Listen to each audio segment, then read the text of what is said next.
వ్యవసాయం ప్రధాన అంశాలు భూమి, నీళ్ళు, వాతావరణం, విత్తనాలు. వీటిల్లో ఏ ఒకటి సరిగ్గా లేకపోయినా వ్యవసాయం సరిగ్గా ఉండదు. First soil. ఎన్నో కారణాల వల్ల సాయిల్ డిగ్రేడ్ అవుతూ ఉంది. మీరు ఫర్టిలైజర్స్ వేయండి, కెమికల్స్ వేయండి, పెస్టిసైడ్స్ వేయండి, but you are degrading the soil day by day. చివరికి ఏమవుతుందంటే ఏ స్టేజ్ విల్ కమ్, మీరు ఏం వేసినా పండదు అక్కడ. అంటే ఆ స్థితికి వెళ్ళిపోతుంది కిందకి. అంటే మీకు చెప్పాలంటే మన బాడీలో వాళ్ళు అతి సెక్స్ చేసినప్పుడు ఏమవుతుందంటే వాళ్ళకి బియాండ్ శక్తి వెళ్ళినప్పుడు ఎయిడ్స్ వస్తుంది. ఆ ఎయిడ్స్ వచ్చినప్పుడు వాడికి ఏ మందులు పనిచేయవు, beyond capacity. What is AIDS? ఓజక్షయ ఎయిడ్స్. అంటే ఓజస్ అనేది క్షీణించినప్పుడు ఎయిడ్స్ వస్తుంది. మీరు ఓజస్ని పెంచారనుకోండి, ఎయిడ్స్ తీసేయచ్చు. అదే మన ఆవు నేతలకి ఆ శక్తి ఉంది. ప్రాసెస్ చేస్తే తిరిగి మళ్ళీ మామూలు చేసేవాడిని. అర్థమైంది మీకు ఇప్పుడు? ఈ ఓజస్ శక్తి ఎవరికి ఉంది? మన ఆవు నెయ్యికి ఉంది. అది వాళ్ళకి తెలియదు ఆ పాయింట్.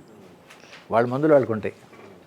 అలాగే ఈ భూమి కూడాను ఆ ఓజస్ పెంచాలి. మనం పాడు చేశారు కదా, ఈ పాడు చేసిన దానికి తిరిగి మళ్ళీ ఓజస్ పెంచాలంటే దానికి క్రియలు ఉన్నాయి కొన్ని.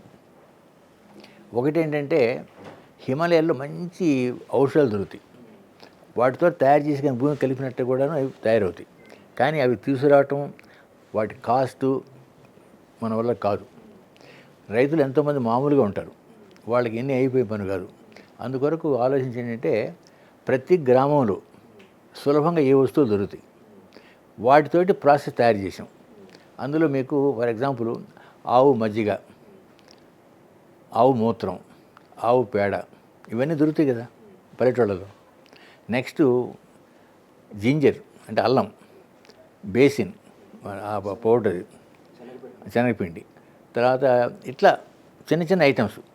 కాస్ట్ ఉండదు, వస్తువులు దొరుకుతాయి మనకి. వాటిని తీసుకొని కెమికల్ ఫ్యాక్టరీ కింద కన్వర్ట్ చేస్తున్నాం ఏది భూమిని. అంటే మనం ఇవన్నీ కూడా ఏం చేస్తున్నామంటే ఎప్పుడు ఏది పెట్టాలి, నెక్స్ట్ ఏది పెట్టాలి, ఆ లెవెల్లో పెట్టుకుని తీసుకెళ్తాం. తీసుకెళ్ళినప్పుడు ఏమవుతుందంటే ఆ భూమిలో మీకు కెమికల్ ఫ్యాక్టరీ తయారవుద్ది. ఆ కెమికల్ ఫ్యాక్టరీ ఏం చేస్తుందంటే దానికి కావాల్సిన పోషక పదార్థాలన్నీ కూడా రిపేర్ జరుగుద్ది, కొత్త పదార్థాలు తయారవుతాయి. అంటే దాంతో కొంతకాలం అయ్యేటప్పటికి ఆ భూమి మళ్ళీ మామూలు అయిపోద్ది. అయితే అది 2 సంవత్సరాలు పుట్టుదా, 3 సంవత్సరాలు చెప్పలేము మనం, అంటే భూమి ఏ స్థితిలో ఉందనేది. కాబట్టి మనం ఏంటంటే ఇప్పుడు ఇట్లాంటి ప్లాట్లు ఉన్నాయనుకో, ఒక ప్లాట్లో ఒక చిన్న భాగం లేకపోతే ఒక మధ్య దాన్ని వదిలేసి మిగతా అన్ని వైపులు కూడా మనం ఈ ప్రాసెస్ చేస్తే ఇవన్నీ కూడా మారిపోతే అది అట్లాగే ఉండిపోద్ది. చెక్ చేసుకోవచ్చు 3 years తర్వాత. అట్లాంటి ప్రాసెస్ మనం చేసుకోవచ్చు. దానికి మన దగ్గర ప్రాసెస్ రెడీగా ఉంది, ఫుల్ ఇన్ఫర్మేషన్. ఇంప్లిమెంట్ చేస్తే అది ఒకటి. దీన్ని 45 days రామబాణ ప్రాసెస్. ఇది కాకుండా ఇప్పుడు 63 days రామబాణ బ్రహ్మాస్త్ర ప్రయోగ విధి. ఇది ఇంకా పవర్ఫుల్. ఇదేంటంటే ఫస్ట్ ఇయర్లోనే ఈల్డ్ వస్తుంది, ఫస్ట్ ఇయర్లోనే శక్తి పెంచుతుంది, ఫస్ట్ ఇయర్లోనే ఆర్గానిక్ కార్బన్ పెరిగిపోద్ది. ఇది లేటెస్ట్. ఇది చేస్తే మనకేముందంటే ఇప్పుడు దీనికి ఎలా పెట్టామంటే మనకి తెలిసిన మెథడు ఇది ఒకటి, పారేకల మెథడ్ ఒకటి ఉంది, నేచురల్ ఫార్మింగ్. తర్వాత ఈ ప్రజెంట్ అగ్రికల్చర్ కాలేజ్ వాళ్ళు ఏం చేస్తారో అది కూడా తీసుకోవచ్చు. ఫారిన్ కంట్రీస్లో వాళ్ళు ఏం చేస్తారు, ఆ సీడ్స్, ఫర్టిలైజర్స్, పెస్టిసైడ్స్ చేస్తారు కదా, అది కూడా ఇవన్నీ కంబైన్ చేసి వేరు ప్లేసుల్లో సైమల్టేనియస్ టెస్ట్, అంటే ఒకే కండిషన్లో ఒకే దాంట్లో చేసి ఒక 3 years చేసి ఆ రిపోర్ట్ తయారు చేస్తే ఆ డిఫరెన్స్ మీకు తెలుస్తుంది.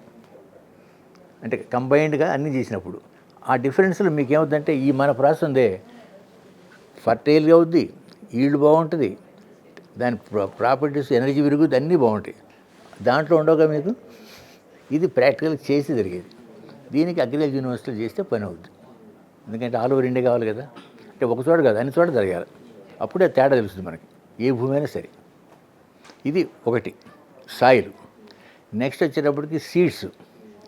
మనకేంటంటే ఇప్పుడు సీడ్స్కి ఎంతో డబ్బు ఖర్చు పెడుతున్నాం, ఇంపోర్ట్ చేస్తున్నాం.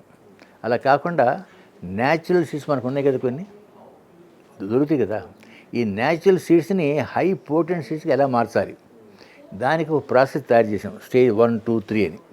ఆ స్టేజ్ 1లో ఏంటంటే మీరు హోమ భస్మం తీసుకుంటారు. హోమ భస్మంలో ఈ సీడ్స్ వేస్తారు. వేసి దీన్ని మనకి శంఖం ఉంటుంది కదా, ఆ శంఖాకారంలో పోస్తారు. శంఖం ఎందుకు పెట్టామంటే మీకు శంఖం ఏంటంటే జామెట్రిక్ రేషియో, అది లాగరిథం స్పైరల్. అది లాగరిథం స్పైరల్లో మీకు గోల్డెన్ రేషియో ఉంటుంది. ఆ గోల్డెన్ రేషియోలో వచ్చే ఎనర్జీ ఎప్పుడు ఏమవుతుందంటే మీకు ఆ ఓంకారం అనేది సౌండ్ వస్తూ ఉంటుంది అక్కడ. ఆ వైబ్రేషన్స్లో ఈ సీడ్స్ వాటి ఒరిజినల్ ప్రాపర్టీ పోయి మళ్ళీ తిరిగి మంచి ప్రాపర్టీకి వస్తాయి. 41 days పెట్టాలి. అది తీయాలి. తీసిన తర్వాత ఆవు నెయ్యి, ఆవు పాలు కొంచెం చల్లి వాటిని మనం పాలు చేస్తాం కదా, చేసి అందులో మనం వేయాలి. వేసిన తర్వాత వాటికి అప్పుడప్పుడు నీళ్ళతో పాటు కొంచెం ఆవు పాలు నెయ్యి కూడా చల్లాలి. చల్లినప్పుడు మీకు మొక్కలు వస్తాయి కదా, వాటిని తీసుకెళ్ళి వేరే చోట మీరు ట్రాన్స్ప్లాంట్ చేస్తారు. చేసినప్పుడు దాంట్లో మీకు వస్తాయి విత్తనాలు. ఈ ఫస్ట్లో వేసిన విత్తనాల కింద వాటికి తేడా ఉంటుంది. వాటిని మళ్ళీ ఇదే ప్రాసెస్ చేయాలి. ఇట్లా రిపీట్ చేయాలి 3 years. అర్థమైందా మీకు? చేసినప్పుడు 3rd yearలో వచ్చే విత్తనం హైలీ పోటెంట్ ఎనర్జెటిక్. దానికి పెస్టిసైడ్స్ పని ఉండదు, ఫెర్టిలైజర్ పని కూడా లేదు. మీరు వేసారంటే పెరుగుతుంది. అక్కడ రావాలి. అది ఈ భూమి ఇవి రెండు కంబైన్ చేసినప్పుడు ఎలాగ ఉంటుంది ఇంకా. అప్పుడు అక్కడ వచ్చే కూరగాయలు తీసుకుంటే వాడి బ్రహ్మకీర్తి చేసి పెడితే ఏ జబ్బు అవసరం లేదు. అంటే ఎన్ని జబ్బులు కూడా ఆ బ్రహ్మకీర్తి తింటే వాడి జబ్బు అయిపోద్ది. ఇది ఒకటి ఆహారంతో. ఇవన్నీ కూడా గోమతి విద్యలు ఎప్పుడూ రాసి పెట్టాను, చేస్తే బాగుంటుంది. ఈళ్ళు ప్రాపర్టీ పెరగడానికి ఇవన్నీ చేస్తా ఉదయం సాయంత్రం అగ్నిహోత్రం చేస్తే అక్కడ ఆ ఫీల్డ్లో మధ్యలో అంటే మనం చెప్పాలంటే మీకు ఒకటి ఉంది, ఒక గ్రిడ్ సిస్టమ్ ఒకటి ఉంది. ఆ గ్రిడ్ ఏంటంటే ఒక చిన్న రూఫ్ పెట్టి అక్కడ 3-4 అగ్నిహోత్రాలు డిఫరెంట్ సైజు లెవెల్లో పెడతాం. పెట్టేదను ఒకే మనిషి కూర్చొని వాడు రోజు చేస్తూ ఉంటాడు. చేసినప్పుడు ఒక 200 ఎకరాల ఏరియాకి ఎనర్జీ వెళ్తూ ఉంటుంది. ఇంకో 200 అక్కడ మళ్ళీ ఇంకోటి చేసుకోవచ్చు. అక్కడెక్కడ పెట్టినప్పుడు ఏమిటంటే మీకు ఫర్ ఎగ్జాంపుల్ గ్రేప్స్ వేశారు అంటే మనకి ద్రాక్ష.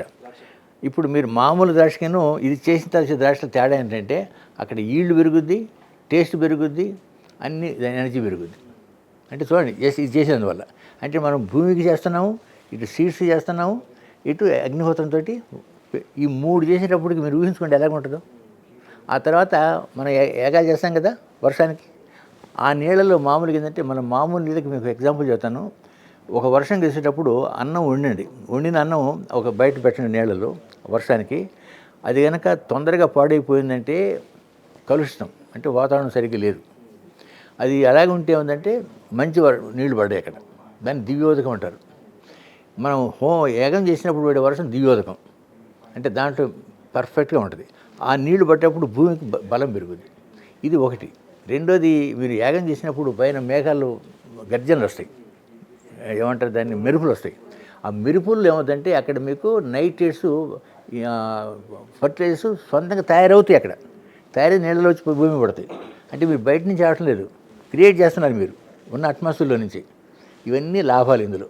అప్పుడు మీరు ఆలోచించిన సరే 3 సంవత్సరాలు వరుసలు చేస్తే ఆ భూమిలో పంటలు ఎంత బాగుంటాయో మీరు బయట వాళ్ళు కూడా ఇవ్వచ్చు.